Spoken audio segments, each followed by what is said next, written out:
नमस्कार, आप देख रहे हैं सुदर्शन न्यूज। मैं हूं आपके साथ शिवम दत्त मेहता। समय हो गया है रण क्षेत्र का। चलिए शुरुआत करते हैं आज के मुद्दे की और बात करेंगे कांग्रेस की। और जब कांग्रेस की बात करते हैं तो उनकी स्ट्रॉन्ग सीट्स का जब नाम लिया जाता है तो उनमें 3 नाम बहुत महत्वपूर्ण हैं, जिसमें अमेठी है, रायबरेली है और साथ ही साथ जो राहुल गांधी जहां से हर बार चुनाव लड़ते हैं और जीत भी रहे हैं वो है वायनाड।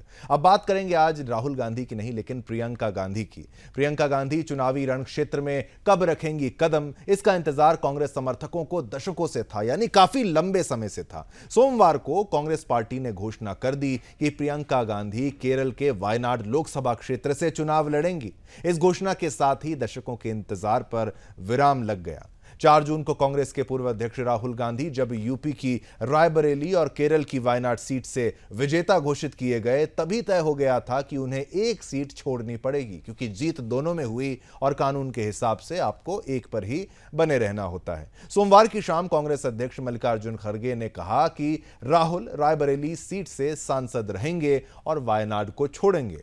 उन्होंने ये भी घोषणा कर दी कि वायनाड सीट से प्रियंका गांधी उम्मीदवार होंगी। प्रियंका गांधी ने पार्टी के फैसले को स्वीकार करते हुए कहा, मैं वायनाड के लोगों को अपने भाई की अनुपस्थिति का एहसास नहीं होने दूंगी। प्रियंका गांधी ने कुछ ऐसी ही बात रायबरेली के लिए भी कही थी। 2020 में प्रियंका गांधी को कांग्रेस ने पूरे उत्तर प्रदेश की कमान सौंपी ताकि वो पार्टी को 2022 के विधानसभा चुनाव के लिए तैयार कर सकें। उन्होंने लड़की हूं, लड़ सकती हूं कैंपेन के तहत महिलाओं को ध्यान में रखते हुए अपने मिशन की शुरुआत की। कांग्रेस में प्रियंका गांधी की भूमिका अहम रही है, लेकिन कार्यकर्ताओं को कभी उनको दिए गए पद से संतुष्टि नहीं मिली। प्रियंका को पार्टी अध्यक्ष बनाने की मांग कांग्रेस में एक समय पर इतनी तेज थी कि प्रशांत किशोर ने इस मांग के पूरा ना होने पर पार्टी से ही किनारा कर लिया। अब सवाल यह उठता है कि प्रियंका गांधी कांग्रेस में अहम भूमिका निभाती हैं, उत्तर प्रदेश की राजनीति की समझ रखती हैं, यहां तक कि उत्तर प्रदेश की चुनावी कमान भी खुद अपने हाथों से संभालती हैं ताकि उनके भाई को देश भर में कैंपेन करने का पर्याप्त समय मिल सके। प्रियंका अमेठी और रायबरेली दोनों को ठीक से समझती हैं। ऐसे में प्रियंका गांधी को दक्षिण धकेलते हुए वायनाड थमाना और राहुल का रायबरेली में रह जाना क्या दिखाता है, इसी पर हम चर्चा करेंगे हमारे साथ पैनल में जुड़े गेस्ट के साथ। लेकिन उससे पहले आपको सुनाते हैं कांग्रेस के दिग्गजों ने प्रेस कॉन्फ्रेंस कर क्या कुछ कहा है। हमारे नेता राहुल गांधी जी 2 जगह से चुन के आए हैं। कानून के तहत उनको एक सीट वेकेट करना पड़ता है और एक सीट पे वो कंटिन्यू कर सकते हैं, और वो कल लास्ट डेट रहने की वजह से आज हम बैठ के सभी ने, पार्टी ने ये तय कर दिया कि राहुल गांधी जी अपना रायबरेली का सीट रखना चाहिए। मेरा रायबरेली से और वायनाड से इमोशनल कनेक्शन है। पिछले 5 सालों में मैं वायनाड का एमपी था और वायनाड के सब लोगों ने, हर पार्टी के लोगों ने प्यार दिया, तो उसके लिए मैं दिल से धन्यवाद करता हूं और पूरी ज़िंदगी उसको याद रखूंगा। प्रियंका वायनाड से चुनाव लड़ेगी, मगर मैं भी पीरियोडिकली वायनाड जाऊंगा और जो वायदे हमने वायनाड को किए थे उनको हम पूरा करेंगे। All I'll say is that I won't let them feel his absence. As he said, he'll come many times with me, but I will work as hard and I will try my best to make everybody happy and to be a good representative. और रायबरेली के साथ तो मेरा बहुत ही पुराना रिश्ता भी है और 20 सालों से मैंने काम किया है दोनों रायबरेली और अमेठी में, तो वो रिश्ता तो कहीं मतलब किसी भी तरह से टूट नहीं सकता। उसको कायम रखने के लिए हम दोनों हैं। बिल्कुल, वो कह रही है कि रिश्ता टूट नहीं सकता, उसको कायम रखने की पूरी कोशिश हम लोग करेंगे। और साथ ही प्रियंका गांधी के वायनाड से चुनाव लड़ने पर अब प्रतिक्रियाएं भी, और भी प्रतिक्रियाएं सामने आने लगी हैं। आइए आपको प्रतिक्रियाएं भी सुनाते हैं। Gandhi has the right to contest from anywhere in the country, but there are many questions that arise from this decision of the Congress, and in particular Rahul Gandhi. As you know, Rahul Gandhi was the sitting MP in Wayanad. The people of Wayanad elected him in 2019, gave him a 5-year mandate, and really very little he did in Wayanad. Even now, people are poor. There is no jobs, there are no investments, there is no education or skilling opportunities in Wayanad. And during these elections, he went for another mandate, and he hid from them. He completely kept hidden from them the fact that he was also going to contest in Raebareli. He deceived them. And today, after they have, in good faith, supported him and given him one more chance to do something for the people, Rahul Gandhi ने आप सबको, पूरे देश को, पूरी party को एक वादा किया था कि जो भी डिसीजन होगा, जो निर्णय होगा, वो सबको पसंद आएगा, और वाकई वो वादा उन्होंने पूरा किया। हम सबको पसंद आया। पूरे देश में एक खुशी की एक लहर है कि बहुत अच्छा डिसीजन लिया।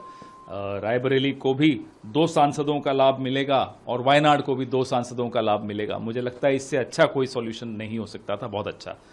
रही बात भारतीय जनता पार्टी की, तो हम उन्हें रोक थोड़े रहे हैं। आए वायनाड में, उनका कोई भी नेता, मोदी जी लड़ना चाहते हैं, उनका स्वागत है, कोई रोक थोड़े रहा है उनको। आए ना, कोई भी आए, कौन रोक रहा है? तो आप हमारी पार्टी में तय मत कीजिए कि हमें किसको टिकट देनी है। आप अपनी पार्टी की चिंता कीजिए, आपको किसको लड़वाना है लड़वाइए ना, कौन रोक रहा है आपको? नमस्कार।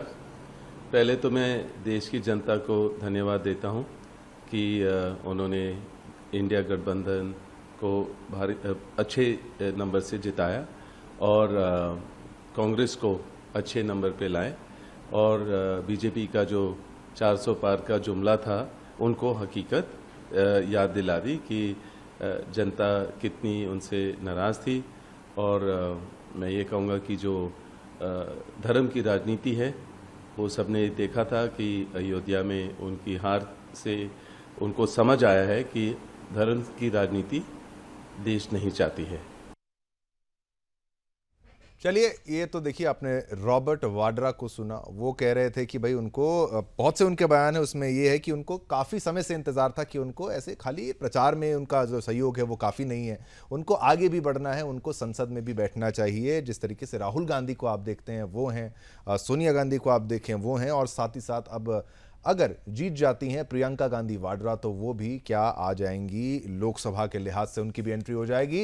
ये चर्चा का विषय है। लेकिन आखिर वायनाड ही क्यों दिया गया प्रियंका गांधी को, और रायबरेली ही क्यों राहुल गांधी के परिप्रेक्ष्य में अगर हम प्रश्न पूछें तो तमाम गेस्ट हमारे कुछ ही पलों में आपके टीवी स्क्रीन पर आएंगे जिनसे चर्चा की जाएगी, और कांग्रेस के गेस्ट भी जुड़ने वाले हैं। लेकिन मैं स्वागत करता हूं जो हमारे साथ इस वक्त मौजूद हैं। रमाकांत मिश्रा जी, आपका स्वागत है प्रवक्ता भाजपा से, आपने समय निकाला, आपका धन्यवाद। और उसी के साथ साथ हमारे पास जो बाकी गेस्ट हैं, सुरेंद्र स्वामी जी, राजनीतिक विशेषज्ञ, आपका धन्यवाद, आपने समय निकाला, आप यहां पर आए। और अनिल गर्ग जी हमारे साथ हैं, राजनीतिक विशेषज्ञ, आपका भी बहुत बहुत धन्यवाद। और हमारे साथ कांग्रेस के गेस्ट भी जुड़ने वाले हैं थोड़ी देर में, चंद्रमोहन शर्मा वो भी जुड़ेंगे। मैं अनुरोध करूंगा सभी से कि आप अपना ऑडियो अप रखें, आपका ऑडियो अनम्यूट रहे ताकि बीच में कोई विघ्न ना पड़े। शुरुआत करते हैं क्योंकि विश्लेषण की बात है, और विश्लेषण से अगर शुरुआत करें फिर इसको राजनीतिक बनाया जाए कि भाई एग्जैक्टली हुआ क्या। अनिल गर्ग जी, शुरुआत आपसे मैं इस बात को जानने के लिए करूंगा कि भाई इतना इंतजार, इतना देर, और उसके बाद इसको डेब्यू बोला जा रहा है, और डेब्यू में क्या दिया जा रहा है वायनाड। अगर डेब्यू ही करना था तो ये चुनाव के दौरान भी तो डेब्यू हो सकता था, तभी डेब्यू कर लिया जाता, अमेठी रायबरेली में से किसी को दे दिया जाता। इतना रुक के क्यों, क्या लगता है आपको?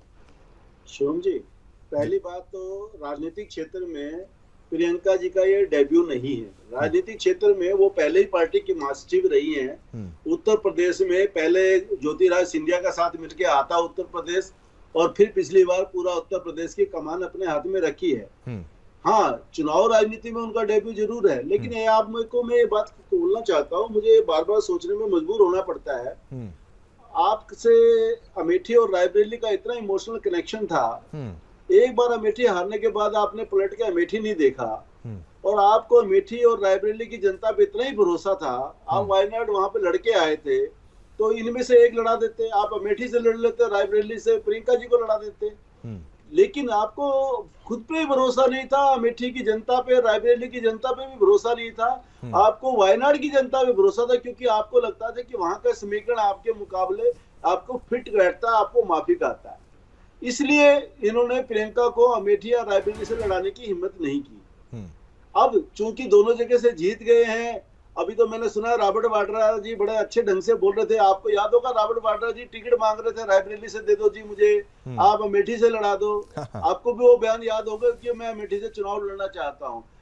ये बात अलग है, कांग्रेस हाईकमान ने उनकी नहीं सुनी। लेकिन मैं दूसरी बात यहाँ कहना चाहता हूँ, वायनाड का इस्तेमाल कांग्रेस किस तरीके से कर रही है ये हमारे सामने है। जब अमेठी से पिछली बार इनको पहले अंदेशा लग गया कि हम हारने जा रहे हैं तो ये वायनाड चले गए, इस बार भी वायनाड को रिपीट किया, लेकिन इस बार लगा कि हालात अच्छे हैं तो एक बार ट्राई कर लेते हैं, रायबरेली भी ट्राई कर लेते हैं, अमेठी फिर भी हिम्मत नहीं हुई। और राहुल गांधी जी बयान क्या दे रहे हैं, रायबरेली और वायनाड से मेरा इमोशनल नाता है, इमोशनल टच है। तो अमेठी से आपका वो इमोशनल टच खत्म हो गया क्या?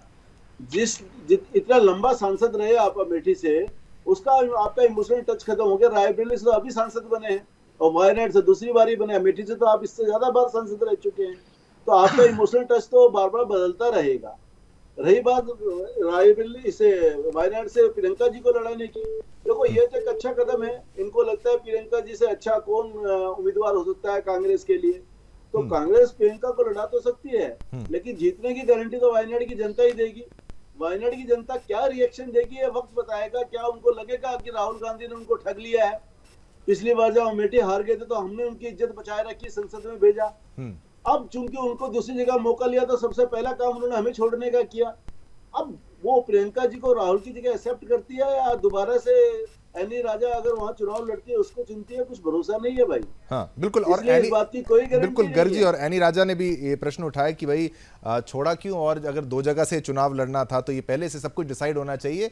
और धोखेबाजी का आरोप जो है राहुल गांधी पर जनता के द्वारा। दूसरी बात एक और मैं कह रहा हूँ, दूसरी बात मैं एक और कह रहा हूँ, राजनीति में 1+1 नहीं होते हैं कभी भी। राजनीति में कभी भी कोई समीकरण सीधा सीधा दिखता नहीं है। वायनाड की जनता अभी रिएक्शन क्या करेगी मालूम नहीं। अभी तो मैं रॉबर्ट वाड्रा का बयान सुन के बड़ा हैरान हूँ, कह रहा कांग्रेस को बड़े अच्छे अंकों से जिताया, यानी 99 सीटें आ गई तो कह रहे बहुत अच्छी सीटें हैं। पूरे विपक्ष के गठबंधन की अगर 235 सीटें आ गई तो कह रहा बहुत अच्छा नंबर है। बिल्कुल, अरे भाई आप आज भी विपक्ष में बैठे हो, आज भी एनडीए ने सरकार बनाई है, एनडी गठबंधन ने सरकार नहीं बनाई, एनडी गठबंधन ने सरकार बनाई है। तो अगर आपको ये अच्छा ही लग रहा है तो आप हमेशा विपक्ष में बैठने के तैयार बैठे हैं क्या? बिल्कुल बिल्कुल ठीक है। आप जीतते तो समझ में आता। आप पहले नहीं, से पर बेहतर वो हुए, अनिल गर्जी वो ऐसे जीते नहीं है। बिल्कुल वो ऐसे पेश कर रहे हैं कि भाई नरेंद्र मोदी जो है वो जीत के भी हार गए और ये लोग जो हैं हार के भी, जो एनडीए है जो हार के भी जीत गए।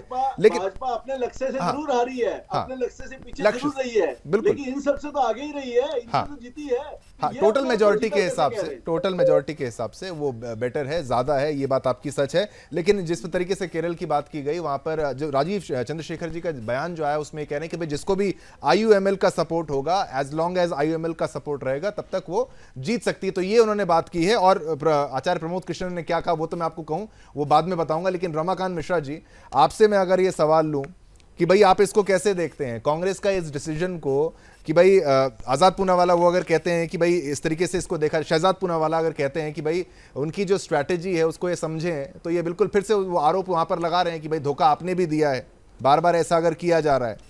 तो आप क्या उसी स्टैंड पे रहेंगे कि भाई धोखा ही है एक तरीके से, और ये पारिवारिक पार्टी के रूप में इसको प्रस्तुत किया जा रहा है? आप उससे भी वाकिफ रखते हैं, बिल्कुल उसको सत्य मानते हैं? देखिए शिवम जी, यहाँ पर 2-3 चीजें निकल करके आती। पहले तो यहाँ पर अगर वायनाड को ही आपको सेलेक्ट करना था तो आप किसी और को भी टिकट दे सकते थे, लेकिन आपने प्रियंका जी को टिकट दिया, तो कहीं ना कहीं डायनेस्टी पॉलिटिक्स को बढ़ावा देने की कोशिश कर। पहली बात। दूसरी बात, जब आपको वायनाड और रायबरेली के अंदर में चुनना था तो आपने रायबरेली को चुना, लेकिन इससे पहले आपके वक्तव्य ये है जो उत्तर भारत के लोगों के इंटेलेक्चुअलिटी के ऊपर में आपने संदेह पैदा किया था, ये आपको भी याद होना चाहिए। उत्तर भारत के लोगों के ऊपर में आपने जिस तरह से कटाक्ष, उसकी बुद्धिमत्ता, उसके विद्वता के ऊपर में आपने प्रश्न चिन्ह लगाया था, मुझे लगता है जो आज रायबरेली को चुन करके आप किस आधार पर इस चीज को चुनने का प्रयास करते हैं। तीसरी चीज ये है यहाँ पर, क्योंकि जिस तरह से वायनाड और रायबरेली की जनता को, आप रायबरेली में रह गए और वायनाड की जनता को जो वादे किए थे आपने, ठीक है आपने कहा जो कि वायदे हम निभाएंगे, लेकिन उसके बावजूद भी बहुत ऐसी चीजें होती है जो कि आपको निभाने की जरूरत होती है। तो वहां पर राहुल गांधी जी कहीं ना कहीं वायनाड की जनता से धोखा करने का जो प्रयास कर रहे हैं, ये भी समझने की बात है।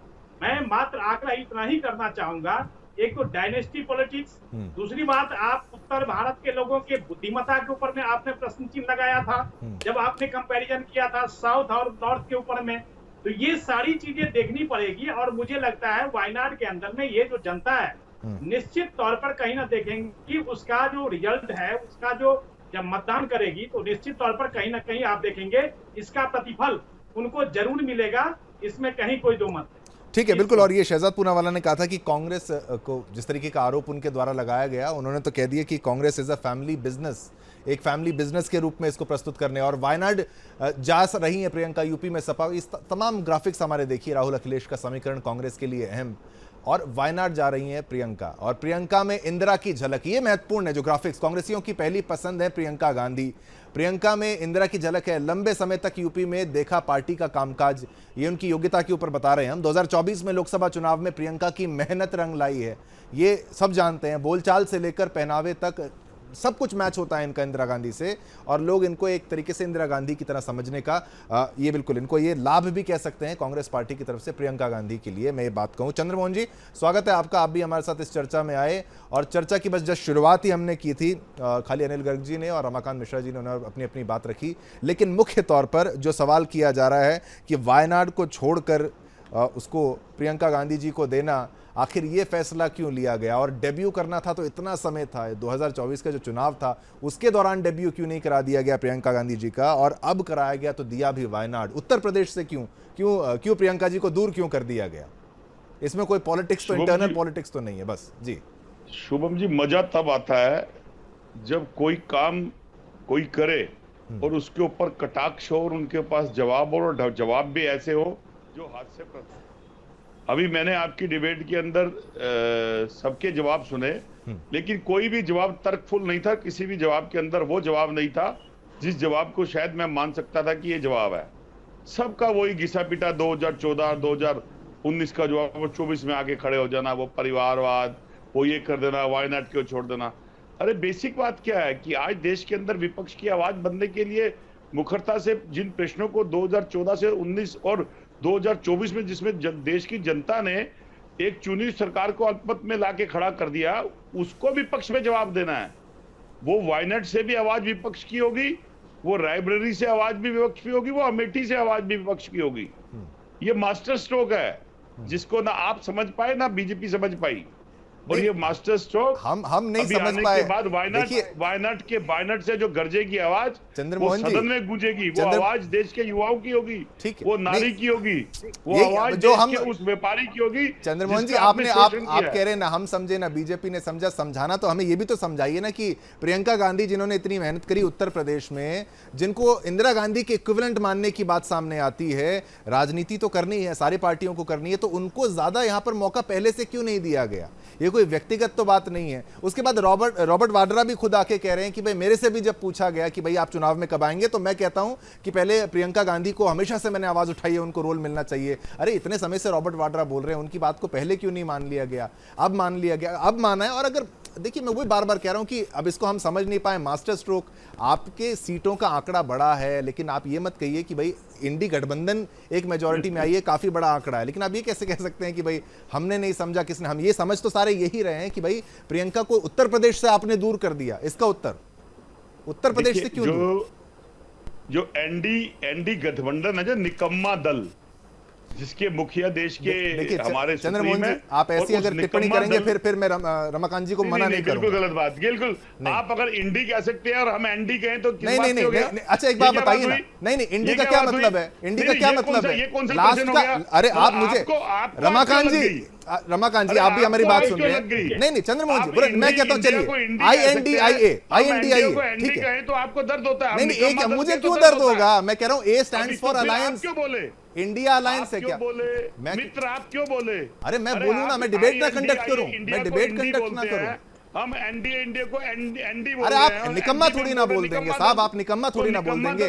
नेशनल टेलीविजन पर आप निकम्मा बोल देंगे? आपके पास कोई तर्क है? मेरी बात मैं तर्क ये देता हूं कि मैं भाई रमाकांत मिश्रा आपकी आपका काउंटर अरे रमाकांत मिश्रा कहेंगे, मैं नहीं बचाऊंगा फिर। जब उनका टर्म आएगा तो मेरी बात तो पूरी हाँ, होने दीजिए। हाँ, ठीक है, आप पूरी कीजिए। खत्म हो जाएगा तो रमाकांत जी थोड़ा जवाब थोड़ा देंगे, भाषा वो की सक्षम है। मर्यादा, थोड़ा भाषा की निकम्मा मत कहिए। और कुछ नहीं, भाषा की मर्यादित है, मैं भाषा मर्यादित में ही बोल रहा हूँ। निकम्मा दल, एनडी दल जो है, फिर वही बात, उसको अपने निकम्मेपन को छोड़कर देश के अंदर बेरोजगारी, महंगाई और अर्थव्यवस्था, और जिससे देश के व्यापारी जो देश छोड़ के भाग गए हैं, जो कर्जा ले गए, उनकी मुखरता का जवाब देना चाहिए। वो प्रश्न आज विपक्ष आपसे पूछेगा, क्योंकि विपक्ष आज वो विपक्ष नहीं है जो 2019 में था, जिसे आप दबा देते थे। तो आज प्रश्न ये नहीं है कि रायबरेली से प्रियंका गांधी जी लड़े या वायनाड से लड़े, राहुल गांधी जी वायनाड रहे या वो लगे। देश की जनता ने रायबरेली भी हमें जितवाई है, अमेठी भी हमें जितवाई है, और वायनाड भी हमें जितवाया है। और अभी वायनाड से दोबारा प्रियंका गांधी जीत के आएंगी, सदन में मुखरता की आवाज बनेगी, इसके बाद आप बात करेगा। और रही बात जिस पेशेंट पे आप कह रहे थे, मैंने कोई अपमानित शब्द नहीं बोला है, निकम्मा बोला है। जिस तरह से INDIA इंडिया होता है और आप लोग इंडी बोलते हो, इसीलिए NDA निकम्मा दल है, हम अलायंस नहीं बोलते हो। अब निकम्मा दल के अंदर जो पार्टी है वो एक अलायंस है, नीतीश और नायडू का सत्ता अलायंस, जो सत्ता की लालच में चंद्रमोहन जी, बनाया मैं गया, इंडी जो अगर वो INDI, मैं नायडू, अब देखिए, नहीं ठीक है, बिल्कुल वो आप ऐसे अगर उसको शब्द का इस्तेमाल करें, मैं कह रहा हूं इंडी के आगे ए आता है ना, ए का अलायंस होता है, इंडिया अलायंस होता है कि इंडिया अलायंस होता है, ये आप तो मुझे उत्तर दे दीजिए ना। तो मुझे आप इंडिया बता दीजिए, इंडी कैसे हो जाएगा? INDIA इंडिया होता है तो इंडी कैसे नहीं, हो इंडी जाएगा? क्यों नहीं हो, इंडी अलायंस होगा ना साहब, इंडी के बाद ही तो ये आएगा। इंडी ठीक है, अलायंस ये होगा? एक वर्ड को आपकी पकड़ के definition आप है। बैठे रहेंगे, इनको ये निकम्मा। आपकी नहीं definition है। नहीं, मेरी डेफिनेशन क्या है, इंडी के बाद तो ये मैं- आता तो है, मेरी ये तो ये सभी को definition क्लियर निकम्मा दल है। अलायंस। नहीं ठीक है, आप तो मेरी निकम्मा बोल रहे definition है हैं, निकम्मा रमाकांत जी का दल ऑडियो क्लियर अलायंस। हुआ क्या? रमाकांत जी का ऑडियो क्लियर, निकम्मा दल अलायंस, शिवम जी, निकम्मा दल शिवम अलायंस रमाकांत जी, की इसमें जनता कोई का झगड़े हाल वाले है। करने वाला मामला नहीं है। हाँ हाँ, शिवम जी, जी अनिल जी आप बोलिए तब तक जी। मेरा ये कहना है, यहाँ पे चंद्रमोहन जी ठीक कह रहे हैं, एक इंडी गठबंधन है, एक एनडी गठबंधन है, ठीक है। अब वो निकम्मा शब्द पे तो आप बोलिए, मैं नहीं बोलूंगा कुछ कि बोलना है नहीं बोलना, लेकिन गठबंधन दो है, एक एनडीए अलायंस है, एक इंडी अलायंस है, तो इसमें तो कोई दो राय नहीं ठीक है। है, हाँ, वो- ना इसको इंडिया बोलेंगे ना उसको इंडिया बोलेंगे। इंडिया इसलिए नहीं बोलेंगे कि इंडिया भारत का नाम बनता है, एक गठबंधन का नाम को हम इंडिया नहीं कह सकते, इसलिए हम इंडिया अलायंस बोलते हैं, उसको एनडीए अलायंस बोलते हैं। तो इसमें दोनों में एक ही बात है। बिल्कुल एंटी बिल्कुल गठबंधन नहीं, बोलिए, ठीक एंटी है, अलायंस बिल्कुल बोलिए, बिल्कुल वो ठीक है। अलायंस है, वो बिल्कुल आप उसको इंडिया अलायंस बोल दीजिए, चाहे वो इंडिया अलायंस। रमाकांत मिश्रा भी कुछ बोलना चाहते हैं, लेकिन एक छोटा सा ब्रेक लेके आएंगे, एक छोटा सा रमाकांत जी ब्रेक। लेकिन आप ये याद रखिए, इन्होंने एनडीए को निकम्मा दल बोला है, उसका उत्तर आप तब दीजिएगा। छोटा सा ब्रेक लेते हैं, महत्वपूर्ण चर्चा आगे बढ़ेगी।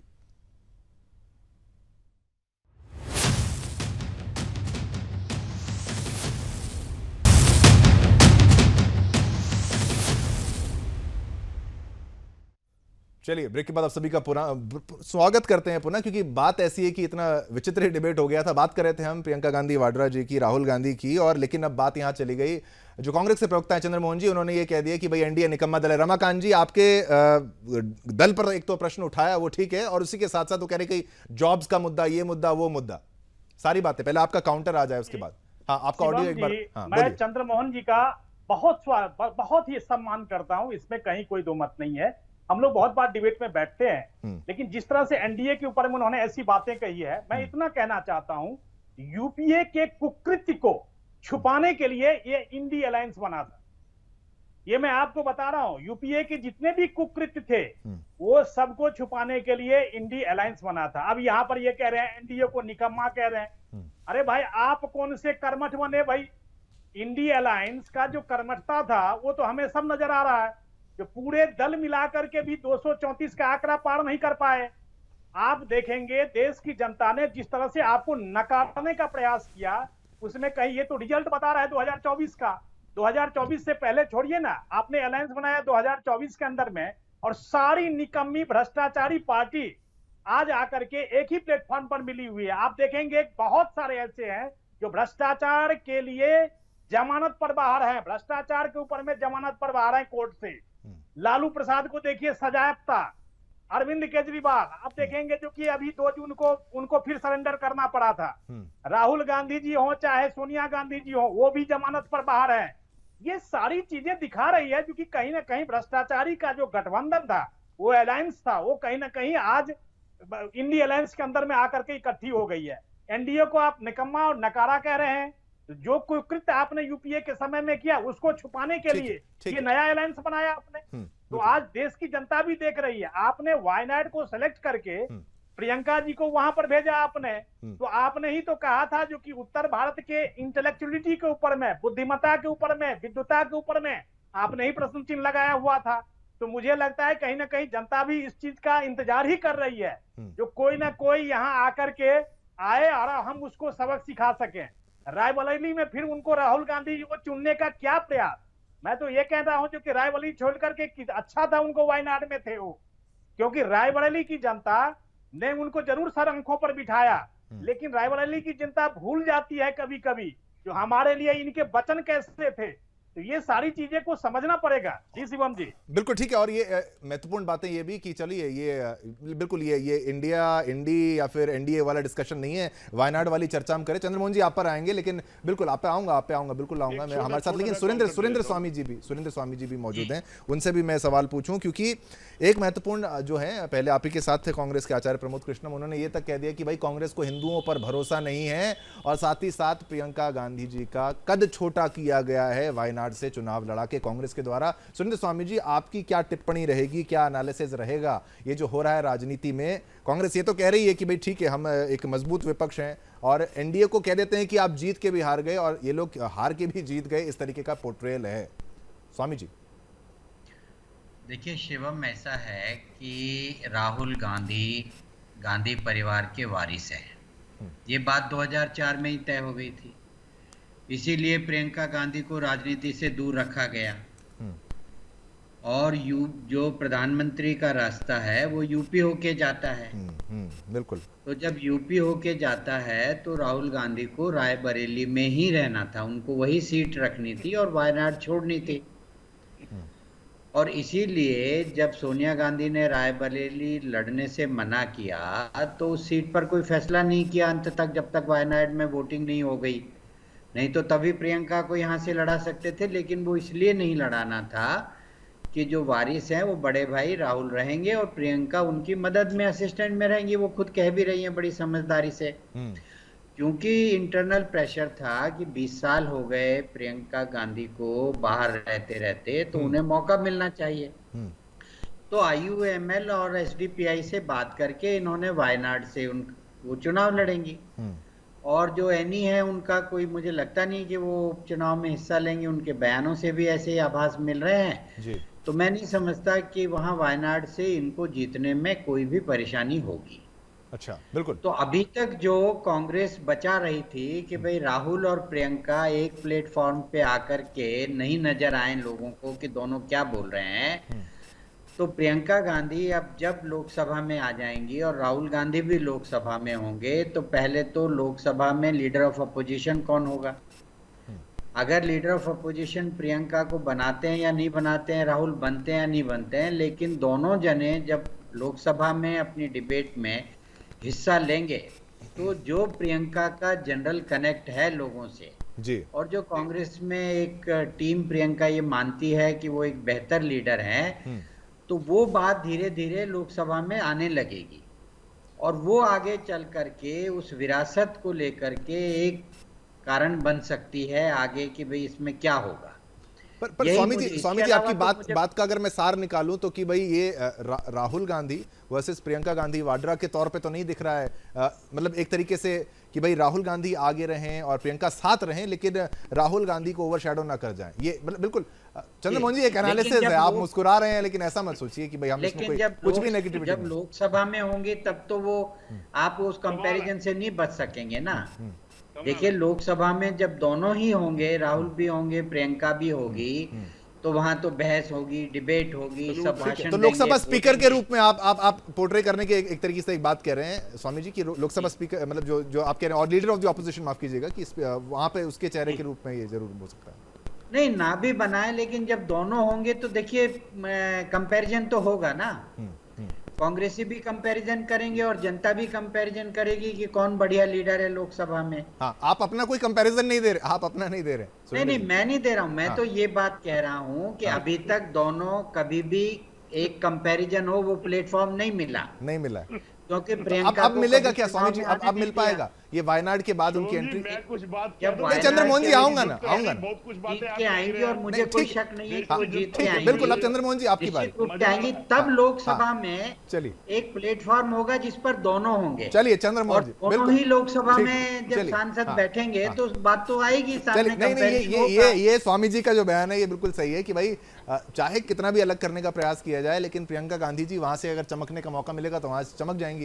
मैं वही तो चंद्रमोहन जी कह रहे हैं कि भाई ये जो पोर्ट्रे हो रहा है कि भाई प्रियंका गांधी को थोड़ा सा साइडलाइन करने का, आचार्य प्रमोद कृष्णम जो कह रहे हैं उन्होंने ये कह दिया है कि आप उनकी बातों से सहमत होना हो, कह रहे हैं कांग्रेस को हिंदुओं पर भरोसा नहीं है। वो बोले प्रियंका गांधी को उपचुनाव लड़ाकर उनका कद छोटा करने की कोशिश है, ये उनकी टिप्पणी है।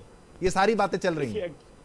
एक्चुअली में क्या है, जब देश के अंदर एक घनिष्ठ प्रेम रेल मंत्री से हो, रेल मंत्री लगातार रेत से हादसे करता रहे और ट्रेन को जोड़ने की बात करता रहे और देश उस पर बात ना करे और लोगों की जान जाती रहे और हमारे जैसे बहुत सारे महानुभाव टीवी पे बैठे हैं और ये भी माने कि कांग्रेस के दिग्गज नेता बहुत पावरफुल है और वो अपनी बात रख सकते हैं, लेकिन उसके बाद अतिशोक्ति जो है इस्तेमाल करे जिन बातों को चाटुकारिता के अंदर, वो बड़ी हास्यास्पद होती है। ठीक है, वो बड़े हैं, मैं आदर से इस बात के लिए उनको नमन करता हूं, लेकिन उनके इस बड़ेपन के अंदर ये बात तो उन्होंने साबित कर दी कि कांग्रेस के दोनों नेता भाजपा की नीतियों को उजागर करने के लिए देश की जनता के सामने है और दोनों सदन में आ रहे हैं। ये पुष्टि से स्वामी जी ने क्लियर कर दिया कि वायनाड वो जीत के आ रही हैं। अब प्रश्न ये खड़ा होता है कि इतनी हलचल क्यों है भाजपा को? हलचल इसलिए है कि एक मुखरता की आवाज, जो नारी हूं लड़ सकती हूं, वो आवाज सदन में गूंजेगी और जो देश के अंदर जिस तरह से उत्तर प्रदेश के लिए कहा था नारी हूं लड़ सकती हूं। डोंट इंटरटेप, मेरा टाइम पूरा होने दीजिए। नहीं आप पूरा करिए, लेकिन 10 सालों में आप 10 सालों में जिस तरह से देश की महिला का अपमान हुआ, जिसके ऊपर मणिपुर के अंदर नग्न अवस्था में महिला को घुमाया गया, जिसका रोष संघ प्रमुख भागवत जी ने भी करा और उसके पूरी सरकार मौन बनी रही, वो आवाज नारी शक्ति के रूप में प्रियंका जी की गूंजेगी और उन युवाओं के रूप के अंदर, उस अग्निवीर के रूप के अंदर चलिए जो आवाज राहुल जी ने उठाई थी वो सदन में गूंजेगी। अगर आप कवच लगा सकते हैं तो सरकार में लगा दीजिए उस एनडी निकम्मा दल के अंदर। ठीक है, फिर आप वही ले जाते हैं, फिर कभी चाटुकारिता कहते हैं, कभी निकम्मा दल कहते हैं। नहीं ठीक है, वो बात है। मैं वही कह रहा हूं ना कि भाई अगर महिला सम्मान नहीं, चंद्रमोहन जी महिला सम्मान था तो 10 साल पहले भी, बहुत सालों पहले भी सम्मान दे सकते थे। नहीं प्रियंका गांधी जी को, देखिए प्रियंका गांधी जी का कद छोटा नहीं होगा क्या? प्रियंका गांधी जी का कद छोटा नहीं होगा। नरेंद्र मोदी जी को नहीं कह रहा हूँ, नहीं मैं दल को कह रहा हूँ। नहीं उनको कहिए, नहीं मैं वो नहीं कह रहा हूँ, आप जो इसको बात को लेके जा रहे हैं। सदन के सांसद का रिपोर्ट कार्ड, ठीक है, बिल्कुल आपको मौका दिया। अनिल गर्ग जी आप काफी देर से कुछ कहना चाह रहे हैं, फिर आएंगे रमाकांत जी। एक शॉर्ट क्वेश्चन सबसे। शिवम जी देखो, प्रमोद कृष्ण जी ने कहा हाफ तो सच है, कांग्रेस को हिंदुओं पे विश्वास नहीं है। मैं एग्जांपल के तौर पे आपको बता रहा हूँ, जब 2019 में राहुल गांधी को लगा अमेठी हारे तो सबसे ज्यादा सेफ सीट कौन सी हो सकती है, तो वो वायनाड ही क्यों चुनी? क्योंकि वायनाड की जो वोट परसेंटेज है, वहां का जो समीकरण है, जातीय और धार्मिक समीकरण है, वो उनको सूट करता था।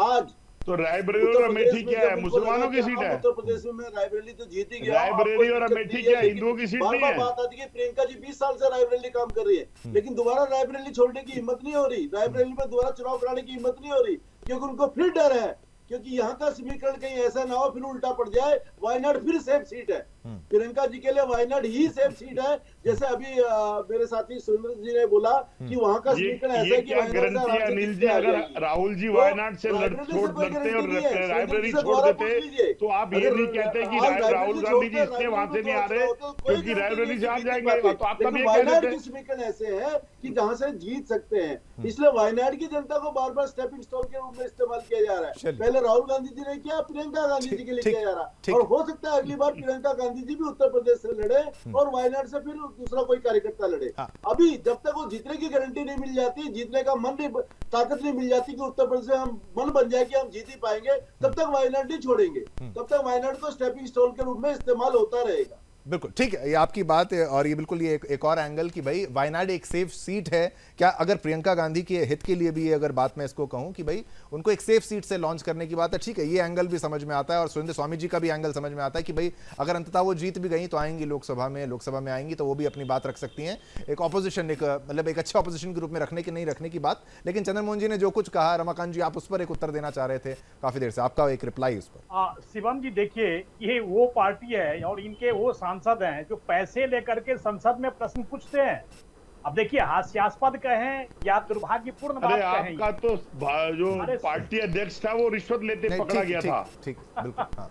अरे चंद्रमोहन जी, मैं ये कह रहा हूँ जो कि आपके ही अलायंस के अंदर में ऐसे भी नेता हैं, ऐसे ही सांसद हैं जो पैसे लेकर के और विषय को उठाती हैं। तो मुझे क्या पता प्रियंका जी हो चाहे राहुल गांधी जी हो, उनके ऊपर में किस तरह से जनता भरोसा करेगी, क्या पैसे लेकर के वो प्रश्न पूछेगी मतलब संसद आप के देश अंदर की में? जनता का अपमान कर रहे हैं, जिस सांसद को 2 जगह से देश की जनता जताए तो आप देश की जनता को मूर्ख कह रहे हैं। यानी अगर वायनाड की जनता ने राहुल गांधी जी को जितवाया और रायबरेली के अंदर राहुल गांधी को जितवाया तो जनता मूर्ख है, भाजपा के लोग समझदार हैं, आप ये कहना चाह रहे हैं?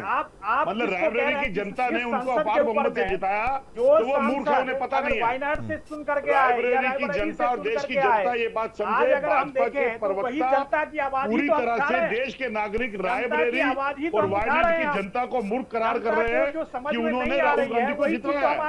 ये आपकी डिबेट बता रही है शिवम जी। मेरी क्या डिबेट बता रही है, वो अपनी बात तो रखेंगे ना, आपको मैंने निकम्मा बोलने दिया। आपको एक गलत वक्तव्य का, क्या वक्तव्य, राष्ट्रीय पार्टी के प्रवक्ता की बात को काटा नहीं। नहीं क्या, अरे मैं आपकी बात, मैंने पहले आपको हल्का सा रोका कि आप अगर कुछ कहेंगे तो फिर इसी तरीके का रिस्पॉन्स आता है। नहीं फिर भी उन्होंने देखिए तृणमूल कांग्रेस, नहीं उन्होंने तृणमूल कांग्रेस की चुनाव सांसद, वायनाड से चुनाव सांसद, ठीक है, यानी उनकी जनता को, जनता का अपमान नहीं है ये। नहीं, जनता का अपमान कैसे, कोई भी जनता का अपमान वाली बात उन्होंने नहीं कही है। ऐसे वो कह रहे हैं कि भाई अगर टीएमसी की अगर एक सांसद ने पैसा लेकर सवाल पूछा और टीएमसी से आपका अलायंस नहीं है क्या? उस समय में क्यों नहीं बोला आपने? उस समय में क्या जनता का अपमान नहीं हुआ था? जब उन्होंने कहा था उत्तर भारत के लोग कम बुद्धिमान होते हैं, उनके इंटेलेक्चुअलिटी के ऊपर में प्रश्न चिन्ह लगाया था। बिल्कुल सभी को मौका दिया, समय का अभाव है, सभी ने अपने पॉइंट्स रखे, माफ कीजिएगा, सभी ने अपने पॉइंट्स रखे, सभी को बराबर का मौका देता हूं मैं, कोई बिल्कुल निष्पक्ष डिबेट रहती है। रमाकांत जी आपका बहुत बहुत धन्यवाद, आपने समय निकाला। चंद्रमोहन जी आपका भी धन्यवाद, ऑडियो डाउन है, बिल्कुल अंत करना है इसको। सुरेंद्र स्वामी जी आपका भी बहुत बहुत धन्यवाद, अनिल गर्ग जी आपका भी बहुत बहुत धन्यवाद। सभी ने अपनी बात को रखा और यही बिल्कुल आज का जो मुद्दा था महत्वपूर्ण कि भाई प्रियंका गांधी जो हैं उनको यूपी से दूर करने का ये प्रयास नहीं तो और क्या है, और वायनाड ही क्यों चुना गया, और एनालिसिस आपने समझा।